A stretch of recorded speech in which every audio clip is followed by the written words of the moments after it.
How we doing, America? Welcome in. The Sweet 16 is underway. We have eliminated 4 teams today, Tate. A lot of muck madness, as you called it. Yes. But we don't want to hear that. We want to talk about the teams that are marching on. Oregon State holds it down for the Pac-12. That's the first game out of the gate. Baylor holds it down for the New Bloods. That was a big start to the day. Blue blood, new blood matchup there with Villanova and Baylor. Yeah, not a lot of great games per se, but some moments, some nuggets, some Baylor second half defense, Yes. some ace miss last second shot to beat Arkansas. The Muss Bus rolls on. Thank you, Muss. That happened. So we are here. We're watching the end of this Syracuse Houston game. It looks like Houston's got a firm control over it, and I don't say that to jinx them or anything. Like it just it feels like Houston's gonna win. So yeah, right now we're just gonna acknowledge that. In the meantime. Thank you all for watching. Obviously, if you're watching us on YouTube or CBB on Fox, send in your questions. We'll talk about those. We'll throw your tweets up like Tate's tweet. He points out that this is Kyle Guy. As you know, we have a segment: good guy, bad guy, Kyle Guy. Kyle Guy was going to the arena. This is a shot we see in the NBA. It's a fashion shot, and the look from last night, Mickey Mouse. He just said it. The MOP says it's a Mickey Mouse tournament. Also, very, very, very special guest in the studio tonight. Oh, the mascot of the show. Right. Yes. Moses is here, and His we have namesake went 4 for 20 from the field today, Moses Moody, but Moses himself is in the building. Look at that. We have Moses Cam. He's chewing on a rawhide right now. He brought a bear. His toy was a bear. I don't know if that's that was like why Baylor won. Was there something in play there? But Moses is down there. So if the show starts to get boring, we'll just have our producers cut to Moses. Yes, he's going to be hanging out the entire time in his little cave. He's had a great time. His pizza came. He lost his mind, as you'd expect.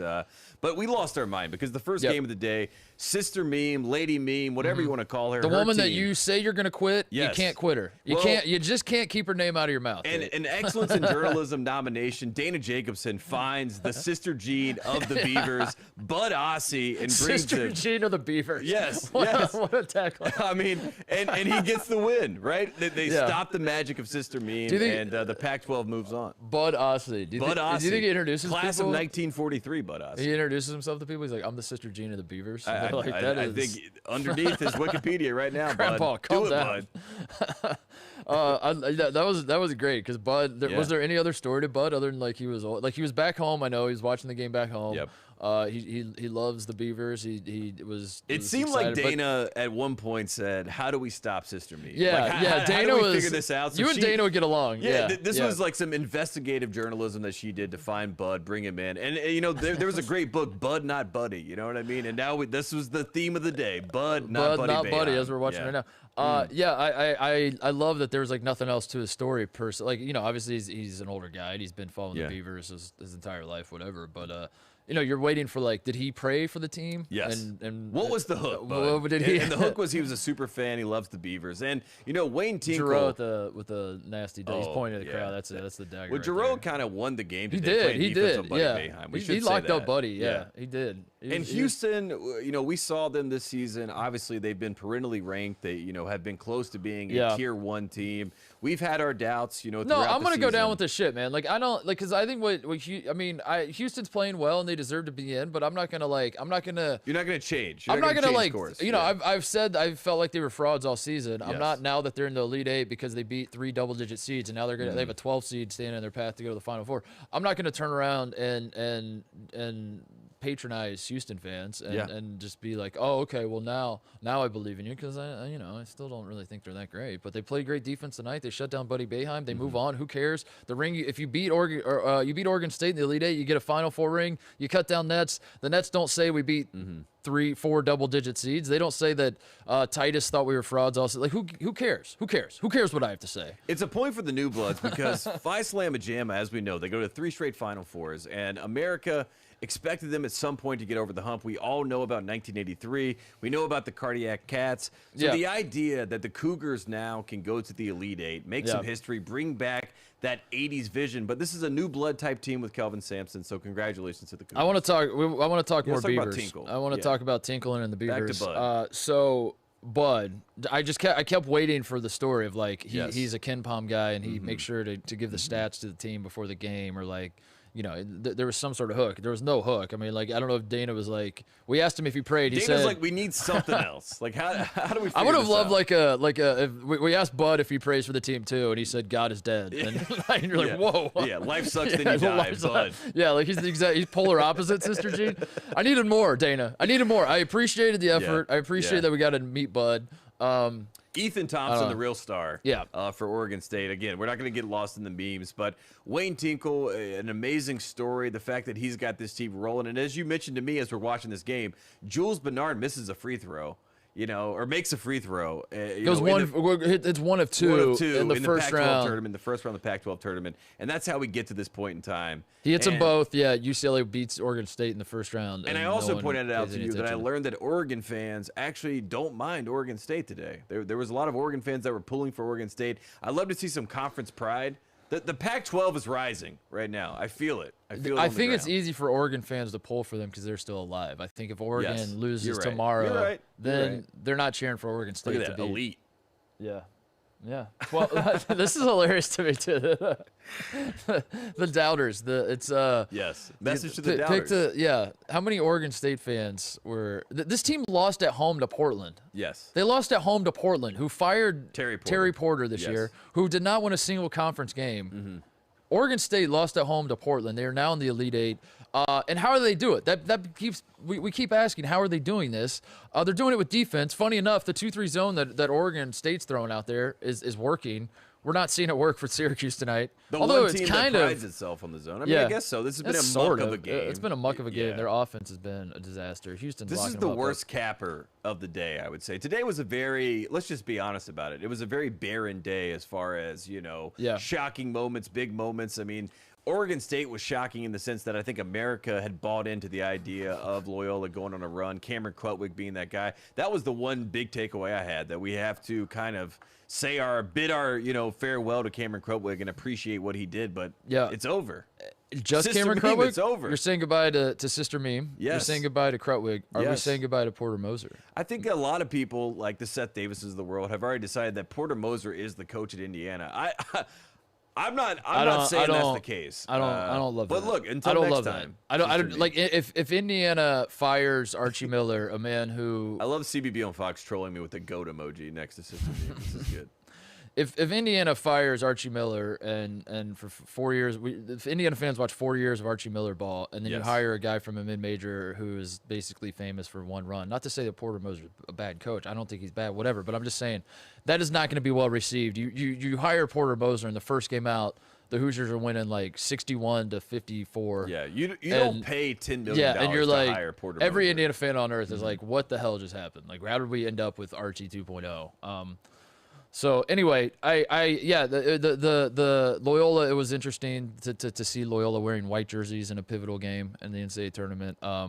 It's tough to be the hunted. A very, very ugly game. And here's the stat I wanted to throw out at you, Tate. So Oregon State now has won 6 games in a row dating back to the start of the Pac-12 tournament. They won 3 in the Pac-12 tournament to win it. Yep. Then they've now won 3 in the NCAA tournament. They've had to win all 6. Mm-hmm. If they lose any of those games, their season is over, right? Yes. So this is a hell of a run. They are, we'll say they're the hottest team in the country, even though Gonzaga's literally undefeated. But just for our purposes, they're the hottest team in the country. How are they doing it? Here's a stat for you. Please. Those 6 opponents for Oregon State in their last 6 games are shooting 35 for 142 from the 3-point line. Wait, what? That comes out to less than 25%. And it feels worse. If you watch these games, in fact, it does seem like you get a lot of open threes against Oregon State, but you just have no chance of making Well, that's what I mean. In a vacuum, it's a very angels in the outfield feeling. In a vacuum, each individual game, you're saying this is a little lucky. Like we feel like 3-point field goal percentage defense. We is have luck. a large enough sample size now where we're saying this is. But then it gets to a point, you're like, I mean, I don't know. They do it like, what are we gonna? They're gonna do it to Houston, and then we're gonna be like, still lucky, who cares? At some point, it's working. So that's why Buddy Boeheim was kind of fascinating to see if he could make some threes against this team, but again, we're not going to get that matchup. Houston has basically just sealed the deal here. They're going to move on and play Oregon State. And if you had Houston, Oregon State as your Elite Eight in the Midwest, take a bow, tip of the cap. Yeah. I mean, you really are. You really are Nostradamus. You know what's up. Come take my spot. Like, you can take over the show if you had both. If Houston joined the Pac-12, would they get more respect or less respect? Great question. I think more. I think more respect, also tougher games. You know, I'm going to be honest matchups. with you. I don't love the American, and that might not be fair if you're an American fan. I thought you were an American. Wait a second. This was America. Wait, what? Cincinnati fans don't like to hear that. Houston fans, SMU fans, we love SMU. There are individual programs within the American that have my attention. The conference as a whole does not get my attention. UConn obviously helped. UConn left. Yeah. They won the title. Wichita State, great program. Yep. Don't, it's not, like as a conference, it's not doing it for me. I love Sampson as coaching. They're up 14 with 1:30 left in this game. To answer this question, I think Houston gets more respect if they're in the Pac-12, especially moving forward because America's in on the Pac-12 now. So that's what we're learning. That's what Oregon State. I mean, I don't know how if you're a Pac-12 person and you love the conference, you're locked in on this game. By the way, you're just taking it in. I mean, it's a 16-point game with a minute. And Tate's like, I'm just watching the end of Buddy Boeheim, and in fact, Syracuse can come back. They can bring everybody back. So there's a chance Jim Boeheim, Buddy Boeheim, they run this thing back and do it again. Do you think Jim Boeheim's not going to retire? I thought that if they win this game and go to the Elite Eight, Jim Boeheim was done. I really did. Because if Buddy Boeheim makes the Elite Eight, he's going to the NBA. But at Sweet 16, you come back. I think if they go to the Final Four, I agree with you. I think because we were talking about this off air, what's the best run? And maybe this is a question I would love for other people, if you're in front of a computer, as we're doing this live, maybe we'll throw it up there if people can come up with some good answers. The best father-son run in March Madness. Because Doug McDermott's the best father-son player coach situation, but they never made the Sweet 16. Yep. And then I was trying to, off the top of my head, think we did Homer Drew, Bryce Drew. That was a good one. Well, did they make the Sweet 16? They just won the first game. I think they won the first game. I think that they beat Ole Miss. I know, but then I don't remember. Homer Drew, by the way, a star of today. When you talk about the Bud Aussies and the sister memes of the world, Homer Drew's the real winner. We should say that. Don't sleep on Hep Cronin tomorrow. Though. Ooh, you're right. And then the other one was Saul Smith at Kentucky with Tubby. Tubby's but like did he start? But he did start. He wasn't he wasn't awesome. It was but a very Avery Johnson. It was a very weird. Alabama, So that's the question we posed because I was talking myself into that Buddy Boeheim, Jim Boeheim, they go to the Final Four together. Shout out Steven Izzo. Start him. This is the greatest father-son run we'd ever seen, but it's not meant to be. They're running out the clock. Houston's going to win by 16. Houston did carve up that zone pretty much from the start, and it was impressive. It was not great. That guy did it, Giroux. What else? So we kind of touched on Oregon State Loyola. Not a great game. Very bad game. Moses has had enough. He's walking off set. Moses, you want to come back, buddy? You coming back? Come here. I'll give him a treat. So we start out that game. Say goodbye to Sister Jean. Say hello to Bud. Oregon State keeps marching on. Like I said, if you're a Pac-12 person, this is a dream scenario because Oregon State was not supposed to be good, and in fact, they weren't good for most of the season, but they're winning. I mean, you have this trump card now moving forward. You are like, can I just say, like, you are locked in on Houston. Tell the people what you're seeing. Let me just say this. Understand Houston is a Jordan Brand sponsored school. Houston obviously has a lot of history. Houston, like I said, at one time it was the True Blood, and now we get to see Sampson, a guy who was wrongfully fired from your program, IU. Wrongfully fired. Wrongfully. Absurdly fired for making phone calls. And now he's got a new program that he's got put together with Houston. He makes the Elite Eight. I know it wasn't the most beautiful year. I know it wasn't the best year. I'm not sure that Houston is one of the best 8 teams in the country. But they're here. They're definitely the best team in their region, right? Yeah. Like at this point, they are by far the best team in their region. I think we'd have to say so. But although I was pointing this out, there's no way to prove this. But it did feel like if Illinois had beat Loyola, they beat Oregon State by 1,000 today. Yes. But at the same time, you watch Loyola and Illinois play, and you're like, Loyola is clearly better than Illinois. This is not a fluke. Yeah, this is like a 7-game series. I'm going to take Loyola. I'm going to still take Loyola. Yeah. A 477-game series, I'm probably taking Loyola. Like, they just look so much better. But there's something about matchups. There's something about – because, like, Loyola mucks it up. Oregon State mucks it up. You're trying to muck a mucker. Yep. There's too much muck. Illinois is not trying to muck it up. Maybe like Oregon State's ran. I don't know. Sometimes you get stuck in the muck, and that's the worst place to be. It is a tournament of matchups, as we know. There's that. That was my favorite, Andy. When Andy Katz came on our show, we asked him, and he's like, Andy, what's your takeaway from the Big Ten? He's like, just matchups. That's all it is. It's a series of 8 matchups that just did not go the Big Ten's way. Those 8 matchups. All right, let's talk about here we go. Yeah. We got this game final now. Final Houston score 62-46. I want to talk about a game that we thought was a tough matchup going in for the team that was favored, Baylor and Villanova. Yes. We thought that coming into this game, kind of what happened in the first half was not exactly a shock. I didn't think Villanova was ever going to win, even when Villanova got up. Like, I just kind of trusted Baylor. Baylor is a second-half team. But in terms of matchups, this posed a problem because the Villanova style of basketball fits perfectly with Baylor's. We talked about it off air before the game. We both looked at each other. We're like, whoa, this is weird that Villanova is an underdog, not just an underdog, but like nobody thinks they can win. Literally nobody. That is a terrifying position to be in if you're playing Scott Villanova. Drew, you're looking at your team and you're saying, guys, we got to be up to You're saying, how are we like supposed to kill these guys? They've won 2 national titles. Jay Wright's on the other bench. The blue like, bloods. I don't understand. We're the new bloods. How did we get here? Yes. And that was kind of what happened. Like, Baylor goes 2 for 12 from 3 in the first half. Villanova's hitting shots. Yep, they get up 7 Jeremiah Robinson Earl's killing. And Villanova just looks like the better team, and we're scratching our heads. Like, I thought, is Colin Gillespie happy? Like, he's looking around. He's like, I thought you guys would miss me. You clearly don't. Yeah. And then the second half, the Baylor we know and love showed up, played defense. That is Baylor's calling card. That has been the theme of the entire season before Baylor goes on COVID pause, was obviously Gonzaga and Baylor are in a class of their own. Yep. Gonzaga was the team that was more offensive-minded. Baylor was the team that played great defense. Even though they're the best three-point shooting team in the country, what sparked Baylor, what makes Baylor go is playing great D.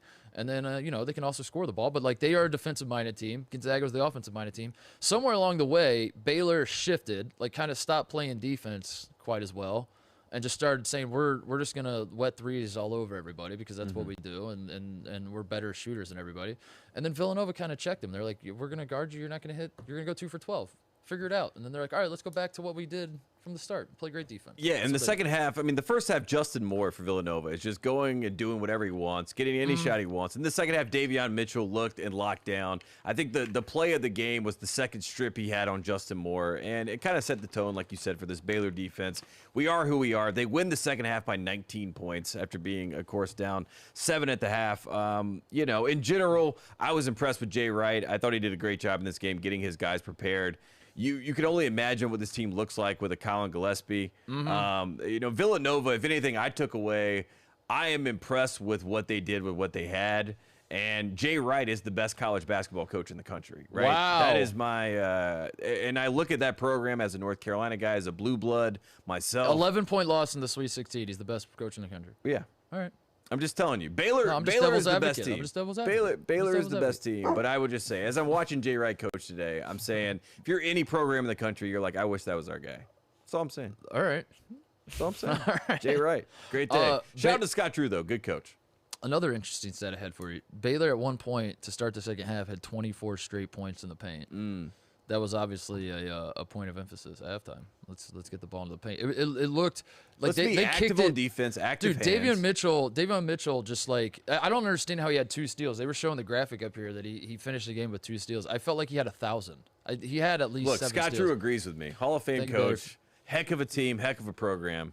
Both teams played hard, is what Scott Drew said after the game. There's no way Davion Mitchell had 5 steals. He had at least 5. Whoever's keeping, you're not doing a good job. Davion Mitchell had 5 steals in this game. But regardless, Baylor, I think it showed us, right, that Baylor can tap into that elite level of defense, and that's what we expect from them, and that's why. That's what makes them great. Yeah, that's what like when they play defense like that, they don't need to be awesome. They're hard to beat. From hard 3. to beat. We don't need, like, Jared Butler didn't play great today, but it doesn't matter. Like, if you're guarding guys.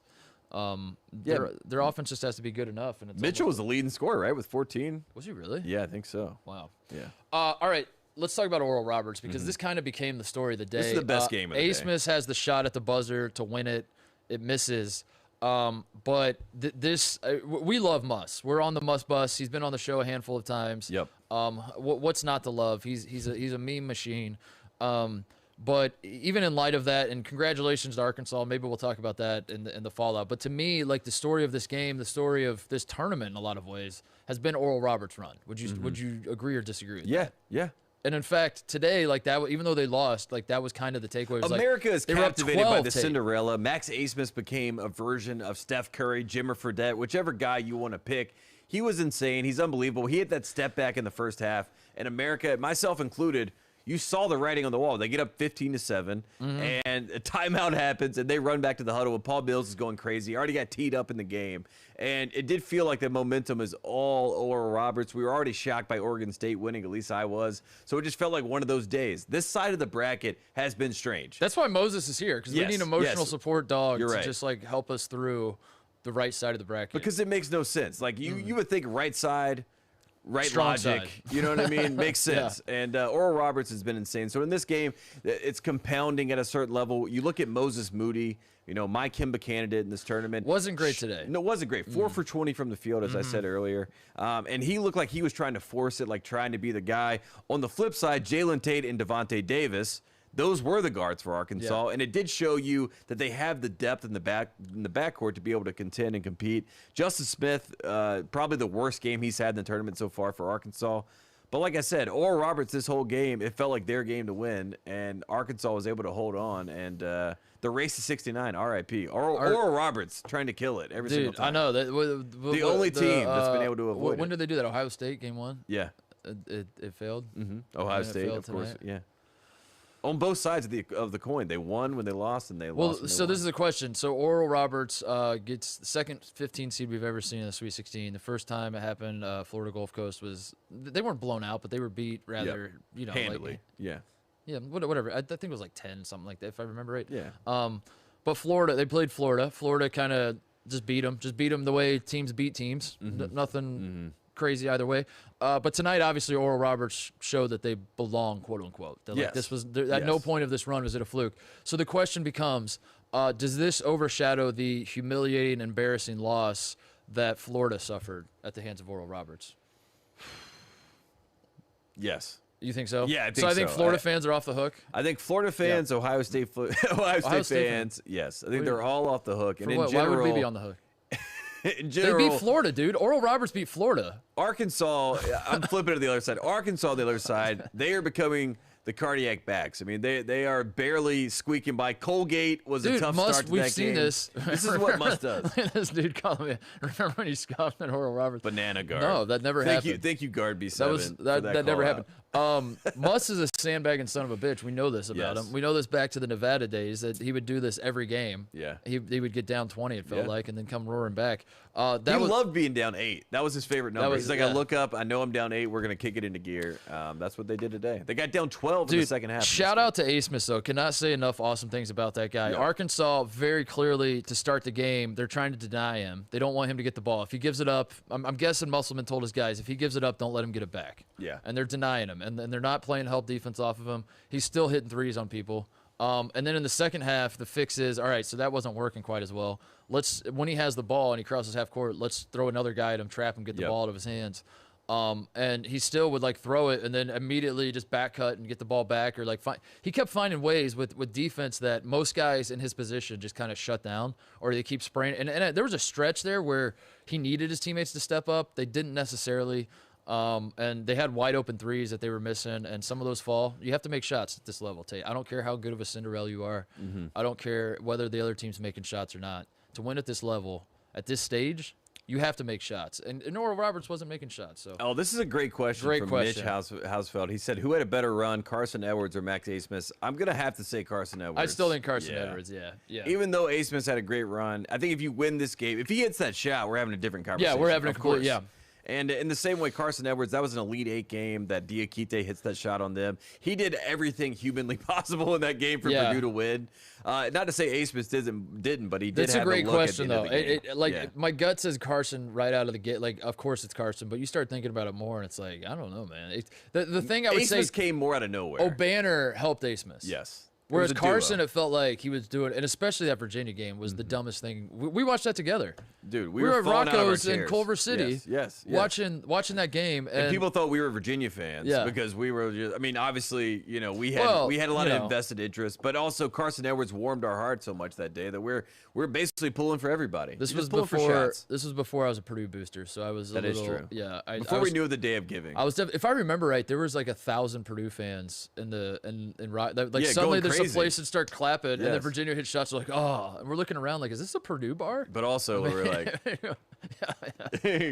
that's a great question. Though. I think Abmas was awesome, but Carson Edwards because he got so much closer and He did it by and himself, I do think with fans, you know what I mean? Carson Edwards, the experience of that, I think everyone That's remembers a great point. Diakite shot. Imagine some of these Asmus shots. You cut to I mean, there were fans there tonight, but was I'm that his like, dad that they kept cutting to the crowd? I don't know, but it was whoever the ORU fan they cut to when he hit the shot to make it 15-7 that he lost his mind. That's imagine a full crowd, Asmus, and it's like a lot of neutral fans too, because this would be if this is a Sweet 16 game. You're Moses like, shut up, move on. You're getting Baylor and Villanova fans that are in the arena for this, right? Mm-hmm. If this is a true Sweet 16 environment, they're in the arena watching this game, and all of them are like losing their minds, and you're seeing like Baylor fans just I don't know, hugging each other. Homer like, did you Drew's see that? falling down. As like, Asmus is doing this. Yeah. So I think that's a good point. That added, like, if we would have had that would have made it cooler. But and I will say, anyway. Asmus did this in Banger's life. You know, he did this in an NBA arena. So if you're, you know, that was good. If I'm an NBA scout, I'm saying Max Asmus, give me a call. If Oral Roberts wins this game, LeBron is 100% tweeting about Asmus and saying we have to draft him for the Lakers. And then the moment that the Lakers actually draft him, he demands a trade and he send me back to Cleveland, like he did with Shabazz Napier. The best. Never forget. The best. Never forget LeBron James begging the Heat to you remember who Shabazz got traded for, by the way? PJ Hairston. So it was a mess. And then the moment Shabazz, he's like, "Oh, you took me seriously? All right, well then I'm going to Cleveland. See you guys. I'm out." He's like bad bitch. Also, final thought on Oral Roberts. What a run we had as an internet community with the oral jokes. You all killed it. Congratulations. Yes. Pat yourselves on the back. 40 minutes of oral. Yeah, the best one. The race to 69 is immune to oral. That's 40 what they minutes. said. 40 minutes of hell versus 40 minutes of oral. The race to 69 is immune to oral. Oral blew it. That's what they said. They missed a shot. So oral. I don't know. It was a slow day in America when we talk about content and news. And in general, Oral Roberts, we tried our best. Shout out to all the people that tied the Bill Clinton jokes in with Arkansas. Yeah, that was good. That was good. Good work by all of you. You killed it. Take the rest of the tournament off. Take the rest of the tournament off. You did great. First Elite Eight for Arkansas since '95. This is great for. I'm one of the guys. This makes me unique. I think it makes me weird. I understand that, but like, sue me, whatever. I'm one of the guys, Tate, that some of the programs that have historically been great in college basketball, I like it when they're good. Me too. I like it. I like to see them good. I grew up with Arkansas basketball being good. I grew up with. I was 7 years old in '94 when they won the title. I was then 8 years old, is how the math works, in '95 when they went back to the title game. So to see Arkansas back in the Elite Eight, this is great. This is great for college basketball. Great for we got to get to a game of Bud Walton Arena. We got to do that next year. We talk about sleeping giants too. When Eric Musselman was at Nevada, we loved the idea of creating this transfer, basically oasis for all these top players to go to Nevada, play with Bus. He treats them and teaches them like NBA players. But the fact that he's got to go to Arkansas, make a home out of it, become the full version of Muscle Meme, and to get to the Elite Eight. I mean, he was going insane. We saw the video after the game. There's no way this man has a voice. He's just yelling at the crowd. He's saying, we're in the Elite Eight. We did it. Look at this picture. I mean, and I have to shout out my namesake, Jalen Tate, with the assist at the end of the game. Devontae Davis hits the shot for Bus to get the win. It was all beautiful for them. If you're a Bus fan, and if you're a fan of energy and enthusiasm, well, what he does, I'll tell you this, Musselman's enthusiasm towards winning this game, if I'm an Arkansas fan, because it gets me back on the positive feeling of this win, because if I'm an Arkansas fan, I don't necessarily come away from this game feeling great. Yeah, I'm like, dude, we were down 12 and they had a shot to beat us at the buzzer and we almost blew. But then Musselman goes nuts. And he's happy. Musselman's and you're like, so crazy right. that there's like a hint of destiny to it. You know what I mean? Where he's like Jimmy V-ing this thing to the top. Where it's like, we're supposed to win, guys. That's why these games are hard. He's reminding you survive and advance is all that matters. 1983. Then, so if I'm a fan, then suddenly I'm like, all right, well, if Muss is happy and he thinks the team should be happy, then I'm going to be happy. I don't have to worry about it. I mean, just think about this. When we talk about, Phi Slamma Jamma, we talk about 1983. The fact that, Arkansas plays Houston potentially in the Final Four. We bring up all the cardiac backs. Go all the way. Is that a thing? Are you making that a thing? I'm making it a thing. Yes. The cardiac backs? Yeah. Because they're the Razorbacks. Exactly. Instead of the cardiac. Do they call themselves the backs at all? I don't know. I don't think so. It's like Pig Suey, but I'm saying the cardiac backs. The heart attack hogs. There you go. Maybe. I don't know. Something like that. Regardless, your heart's going to be tugged. Your heartstrings are going to be tugged by the Must Bus and this team, and sometimes for worse. But sometimes for today, the good moments. What else is there? The final game we kind of talked about as we were watching it wrap up. Houston beat Syracuse by 16. Syracuse scores 20 points in the first half. This was very much a Syracuse basketball game of old. The Syracuse team wasn't necessarily a Syracuse team of old in that they have been not bad offensively, and they have not been winning games with their defense per se. They've been winning games because Buddy Boeheim went nuts. Tonight, it felt like I was watching just a quintessential middle-of-the-road Syracuse basketball game on a February night, and they're playing in the Carrier Dome against, like, Boston College, and it just mucking it up. And, it was Virginia very, very Tech's good. in town. They're playing in the Carrier Dome. And Buddy Boeheim goes Syracuse. 4 for 15 from the field. That's the Syracuse basketball I know and love. So, I don't know. The good run for Syracuse. No one saw them going to the Sweet 16, I suppose, so that's cool. But also, boy, they did not show me anything tonight where I was like, I wish this run continued. It's a huge tournament for for the new bloods in general, because Houston, you look at a guy like Quentin Grimes, was at Kansas, goes and transfers to a new blood program in Houston, and then they make this little run. Syracuse, obviously, an old school blue blood, quote unquote. They get out. Jim Boeheim, Buddy Boeheim. I'm glad they had this moment in the sun. I hope that Buddy Boeheim comes back. They try to run it back again. That's probably my biggest takeaway from Syracuse, is that next year the same team comes back. So I think they will. I think they'll come back. I think so. Boeheim, that'll be hopefully The last hurrah, And I don't say hopefully because I want him out. This I say is a hopefully. great video, by the way. Yeah, that is great. Buddy with Carmelo. I don't say hopefully because I want him to retire. I say hopefully because I want it to just end in a nice way. And I feel like you go on a Final Four run next year with Buddy. That's it, and then just even you both if go out Buddy together. is just ACC Player of the Year nominee candidate next year, has a great run, they go back to the tournament, then you're. I got the visual. Here we go. You go to the Final Four with Buddy. They're like a 7 seed or something. And That feels right. That feels right. Yeah. They go on a final, like a UConn type Final Four run as a 7 seed. They talk themselves into being a team of destiny and going into Final Four weekend, because next year it'll hopefully be a normal Final Four. And New Orleans, right? Next year? Oh my God, I think so. Yeah. Oh my God, People are gonna go crazy. So you're going into Final Four weekend. There's the whole media week is just about Buddy and Jim, and this is like their last run. And Jim's like really hinting at how he's gonna retire, but like he's not making it obvious. But like everyone's kind of asking him. He's like, Mike Tirico does an exclusive sit-down interview with Buddy and Jim, and he's like, I'm here to win the game. Yeah. And they're playing, I don't know, Gonzaga. Duke. Let's say Gonzaga. Gonzaga is gonna be good next year. They're playing Gonzaga in the Final Four. And they've talked themselves into the team of destiny, because that's all anyone's talking about is Syracuse. Gonzaga beats them. There's the stunned silence of like, that's not how it's like kind of Kentucky in 2015. They're like, wait, we just lost to Wisconsin. Like, what? It's over now? That's over. And Buddy and Jim can't let it go, and they're just sitting on the bench, and they're just like stunned. And then at long last, Buddy walks over to Jim and taps him. He's like, come on, Dad. And he stands up, and they put their arm around each other, and they slowly walk off the court, Tate. And there's a shot, and then like every Syracuse sports person, like media person, is just like going crazy on Twitter. Goodbye, Jim. Yeah. Goodbye, Jim. Yeah. All the people that are like, please retire, Jim, for the last 15 years are like, this is the moment I've been waiting for. And then Jim Boeheim goes to the press conference and says Walker Kessler should not have been allowed to play in that game, and he should have had to sit out a year. And if the old transfer rules were in place, they would have won that game. That's the final act. Buddy goes up first, and he's like, just to be there with my dad was played awesome. hard. Yeah, and he's like, love the very moment. sentimental, and he's like, to have this moment on this stage with my dad was awesome. And then Jim gets up and he's like, I'm going to tell you He's something. picking his nose. Transfer rules are ruining this game. That's my last thing I want to say before I'm done. Walker Kessler, that'd be great.